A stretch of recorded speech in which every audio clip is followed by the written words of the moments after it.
Hi, and welcome to A Boulder View. I'm Carl Castillo. In the first segment of the show, I'll be speaking with Councilmember Lisa Morzel about the recently approved West Trail Study Area Plan, a 10-year strategy to balance the need to preserve and protect the natural resources and cultural resources of the city's westernmost open space, with the need to maintain and improve the visitor experience of those lands. In the second half of the show, Jody Jacobson will be speaking with Val Matheson about city efforts to manage bears and mountain lions in our community. But first, here with me now is Councilmember Lisa Morzel. Lisa, Hi, Carl. Hi, Lisa. Thanks for joining us. Thanks for having me. So, can't imagine a better council member to speak to about this topic. I know you have a great amount of passion when it comes to open space. I do. So let's start off by having you explain, what is this land in the West TSA? Where is it and why is it special? Okay, so where it is, it's basically all of our acquired open space from west of Boulder, and its northern boundary would be Linden Avenue, and its southern boundary would be El Dorado Springs. So it's this diverse piece of land that basically goes from our plains all the way to our mountain backdrop. It is our largest trail study area of the four that we have, west, north, east, and south. And it's also the most heavily visited. It probably has the most diverse cultural and natural resources, so it's very, very special. And it's also probably the most spectacular backdrop when people first see it. That's the land we're talking about, absolutely, isn't it? Absolutely, Yeah. and everybody loves this. And it's the symbol of Boulder. I mean, look at, here we have it right here behind you. Is there any unique ecological values that are presented there? Oh, I think, you know, we have arbor squirrels, how do they call them? Aber squirrels, and then different bird species, different rare grasses. We've got mountain lions, bears, all kinds of different wildlife. Yeah. It is almost, and people talked about it in the discussion that led up to our decision, as almost the national park status of our open space properties. I've heard that used, and that's a very interesting way to refer to it. Some people who move to Boulder feel that they have moved to the outskirt of a national park. That's right. It's almost better than outskirt of a national park. So one of the things that I heard, one of the phrases I heard, was that people are loving this area to death. So what does that mean? Is that suggesting that it's being used so intensely that the integrity, the ecological integrity, is being compromised? I think we want to look at that. We have an estimated 5 to 5.5 million visits per year, which is greater than Rocky Mountain National Park. You know, when you look at, we have 48,000 acres.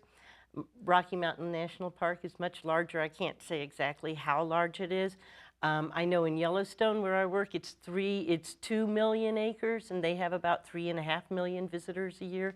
So you put that in comparison, we have much more visitor use here on our open space lands than we do on many of our national park lands. And one of the things I know that was spoken about is the fact that many of these users are people who don't live in the city of Boulder, but they come here to use this property. Is that something that concerns the city, or is that something that's part of the plan? Well, you know, it comes into, you know, the ecological integrity of the land, but also one of the things we were trying to achieve here was recreational opportunities and enjoyment, and making sure that people who were gaining access and having access to the open space were having an experience that was a pleasurable and memorable one. Sure. And not one that they came back from their hike or their bike ride irritated, but would feel more refreshed. Okay, so let's talk about the actual West Trail Study Area plan. Why did the city decide to create one? What's the purpose of creating these?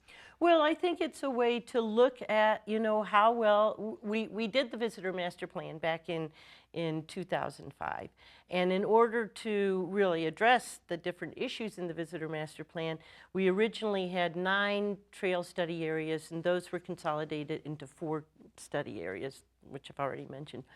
Those, we want to make sure that the ecological values are being retained, if not improved. And we also want to make sure that the amount of visitors and the uses that are there aren't having conflict. Okay.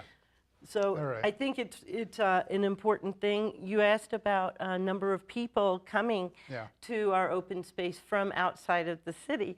And when we started a green tag program back in 2005 with the Visitor Master Plan, we have over 20,000 green tags now that people use for dogs. And the green tags is kind of an educational program for dog users, people who want to have their dogs on voice and sight, Right. on an off leash on open space. Less than 50% of those are City of Boulder users. Okay, interesting. So what were the most significant decisions that were made when council approved the West TSA? Well, I thought it was really, it was very interesting. I think all nine council members did an incredible job at really looking at this. They may have had positions when they started off, but I think each and every one of us took it very seriously, listened to all the different groups, and went out on ground and saw for ourselves, what the conditions were. So when we started our discussion, we really started with more on a policy level and things that we think we need to address in the whole open space policy discussion. The main decisions we made, we came to pretty much a unanimous decision, which I thought was pretty incredible. So it was a good thing. It was a very good thing. This is the sixth council that I've had the pleasure to be on, and I would say this is the most diverse political council I've ever experienced. And yet they came to a unanimous decision. We came to a unanimous decision. So what were some of the big parts of that decision? Well, I think there were many of us who had this issue of, are we loving our open space to death? And how do we address that? And how do we avoid user conflicts? We all came to unanimous agreement that the trails that had been recommended for dog-free, we didn't think that those were the right ones. Okay. We came to unanimous decision that, there was not a north-south connector for mountain bikes that would work. We came to unanimous decision that maybe we need to look at horses, and they're the one user group that is allowed off of space, off of trail. We came to unanimous decision that we really needed to curtail the use of undesignated trails, social trails. And one of the ecological values we were trying to achieve was defragmentation of the open space. And as you are well aware, the more fragmented piece of property becomes that's wild land, the less integrity it holds for its ecological values. Well, so you raised some topics that I was about to ask, which is, if you look at the open space in the city of Boulder, I think almost everyone agrees that it's a tremendous value. We all love it for a variety of reasons. We love the views that it provides. We love the ecological values that it provides for us. But beyond that commonality, people look at it a little differently. Some love just having it there and knowing that it provides a buffer around the city and helps to shape kind of an urban core, makes us very distinct from other cities.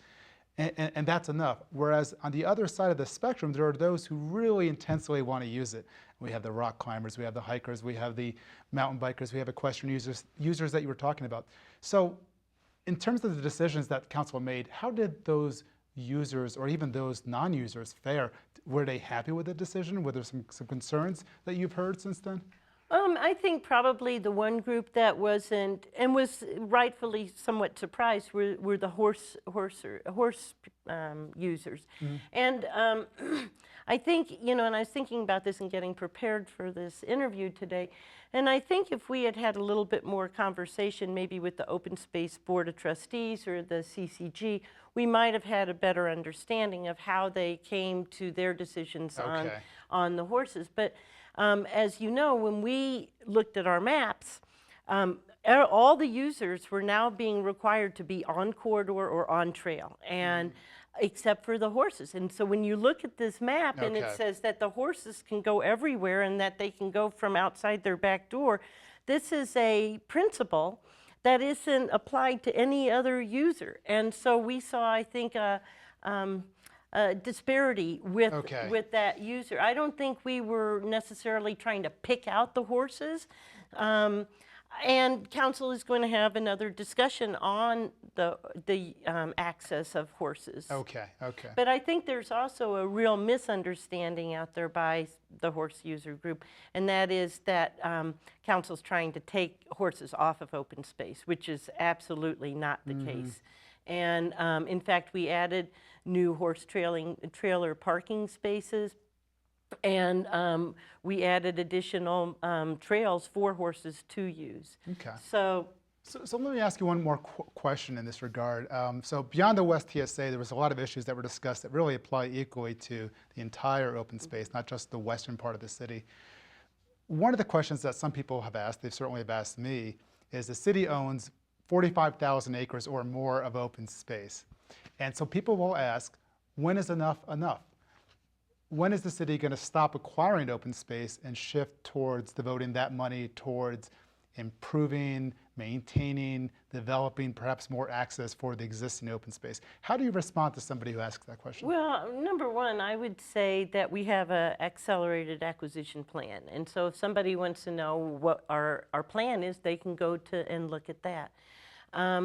The other question, the other response is that we're still buying open space, and it's important for ecological purposes, but it's also important for potential developments that may occur outside of the city of Boulder, but have severe economic, transportation, and environmental impacts on the city of Boulder.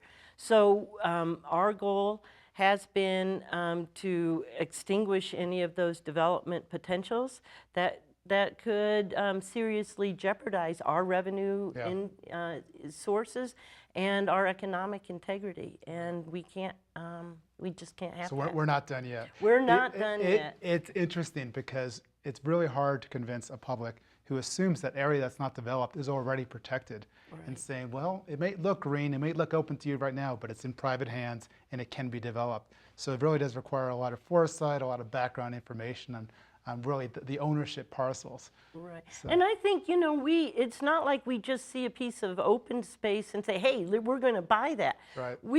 This has a lot of serious thought and decision making that goes into what's the environmental integrity of that land, you know, what are the rare species that might be on it, what could be the potential recreational use Developmental for that, potential. the developmental. So these considerations go through the Board of Trustees, through the staff, and through the City Council. And they're not just willy-nilly decisions. They're a long time in the making. We've been speaking with Councilmember Lisa Morzel about the recently approved West Trail Study Area Plan. Lisa, thank you so much for joining us. It was a pleasure. Thank you for having me. It was great to talk about open space.